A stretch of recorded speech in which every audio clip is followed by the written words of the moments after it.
Ukraine has achieved irreversible momentum.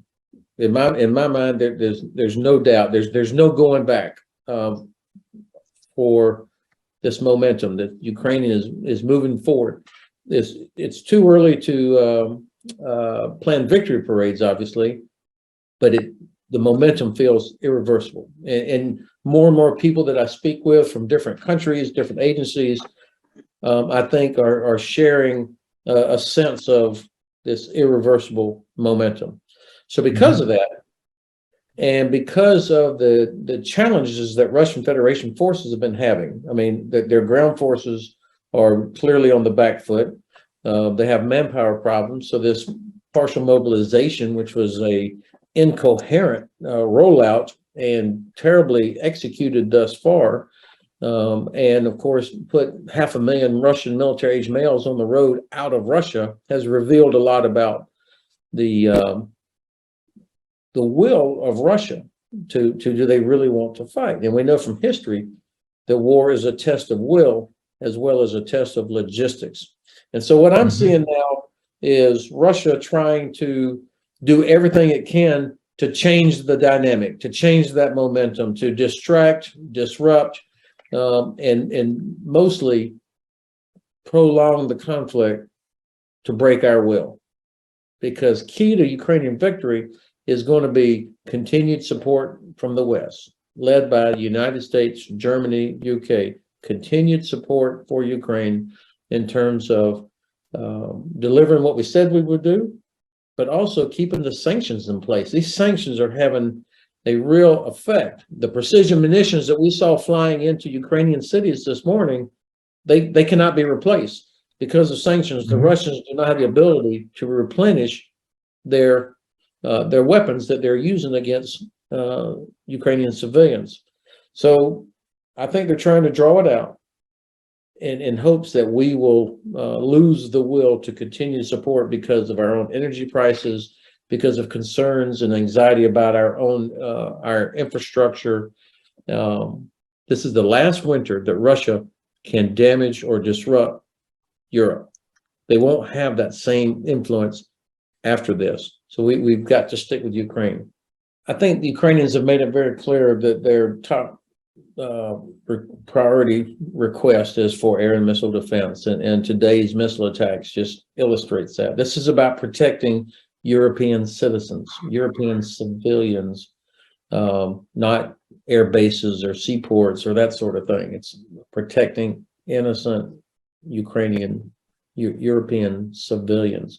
So we've got to figure out what to do. Now, the whole time I was a commander of U.S. Army Europe, I was sweating our lack of air and missile defense. We have one Patriot battalion for all of Europe. That's it. And so there's not enough. It's not like there are systems sitting around somewhere in Europe. And of course, nations along nations along the Eastern Front, if you will, are going to be reluctant to give up air and missile defense systems because they're worried about being targeted themselves. So we've got to figure out how can we get capability to Ukraine as quickly as possible. And I think it would really be powerful if the president and the Bundeskanzler and others were to come out today and say, okay, we see what's happening here. Priority one is we're handing over certain capabilities as fast as we can. And I have to tell you, I don't want to hear this, well, it'll take so long to train them how to use Patriot. Well, start now. Well, you should have started months ago just to help Ukraine train on systems that are out there. I have been impressed with how well Ukrainian air defenders have done to shoot down exactly as Liana said, how many they knocked down. They've also been effective with decoys, having Russians launch missiles at wooden structures, thinking they were hitting some other real target. But at the end of the day, it's math. And, how many get through? I'm not sure I would call these missile strikes retaliatory. To launch that many missiles to hit targets in 10 or 12 different cities simultaneously, that's not something you wake up in the morning and pull and say, hey, right. I want to I imagine that this has probably been in the works for a while. I don't know what the timing was or anything, but I actually think this is part of a larger context of an attempt by Russia to conduct another Holodomor, the starvation of Ukraine, because what they're doing is hitting power grids, food storage, food production facilities, and trying to make the cities uninhabitable.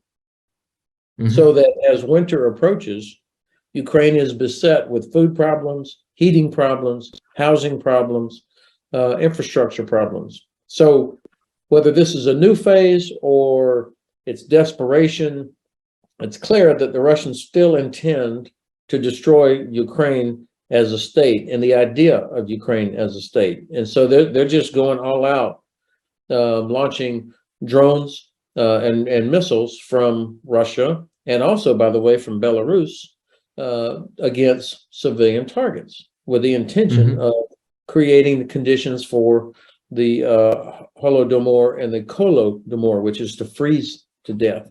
I spoke with a Ukrainian Rada member earlier today. That was their assessment, and so I think we got to think about these as more than just retaliation or Putin being embarrassed and striking back. I think it's more than that. I don't know how much he's been able to do so far, but you know, the one adjective that keeps coming up every time you read about him here in the last couple of days is brutal. And so that seems to be his principal quality for which he was selected to be the overall commander. Now, what difference will this make in the near term? I don't know. The problems that the Russian forces have demonstrated over the last 7 months are so deep-rooted that a new commander is not going to fix any of that anytime soon. Their broken, exhausted logistics system, their inability or perhaps cultural unwillingness to conduct what we would call joint operations, where you integrate the air, land, and maritime forces and special forces. They haven't done any joint thing for 7 months. I don't think he's going to be any better at that. And the effects of the corruption over years that have been on display, a new commander is not going to fix that. So we'll see what happens, but he will certainly not be bashful about continuing launching missiles into residential areas. They're not behind in the funding and modernization.